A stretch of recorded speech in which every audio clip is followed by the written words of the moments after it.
Hello అండి, అందరికి నమస్కారం అండి. వారాహి నవరాత్రుల్లో 8వ రోజు అండి.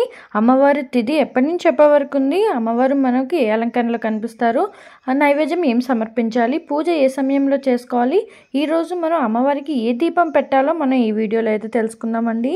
వారాహిదేవి పూజలు అయితే జరుగుతున్నాయి కదండి. 8వ రోజు అనమాట. అమ్మవారికి ఏ దీపం పెడితే ఎలాంటి ఫలితం ఉంటుంది, అమ్మవారి తిథి, పూజ సమయం, అవన్నీ మనం ఈ వీడియోలో అయితే తెలుసుకుందామండి. నా ఛానల్ని సబ్స్క్రైబ్ చేసుకోండి.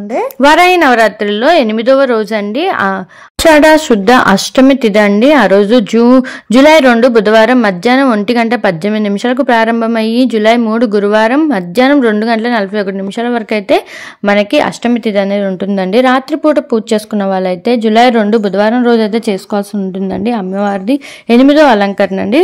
ఉదయం పూట పూజ చేసుకున్న వాళ్ళైతే జూలై 3 గురువారం రోజు అయితే చేసుకోవాల్సి ఉంటుందండి. ఆ రోజు అమ్మవారు మహాగౌరి రూపంలో అయితే దర్శనమిస్తారు. అష్టమాతృకలో పూజ చేసుకున్న వాళ్ళైతే వారాహి దేవిగా అయితే అమ్మవారు దర్శనమిస్తారు.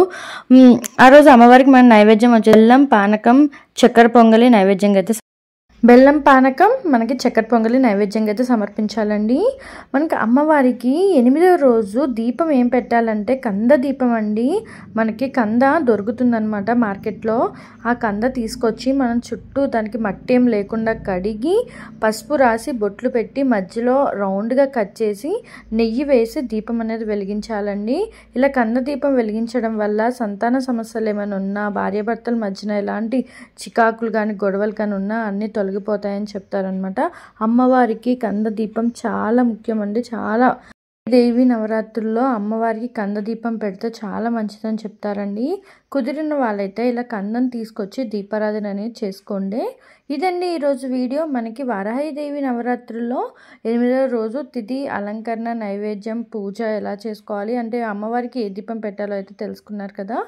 ఇదండి ఈరోజు 8వ రోజు అమ్మవారి అలంకరణ గురించి. థ్యాంక్స్ ఫర్ వాచింగ్ అండి. Please subscribe to my channel. Thanks for watching.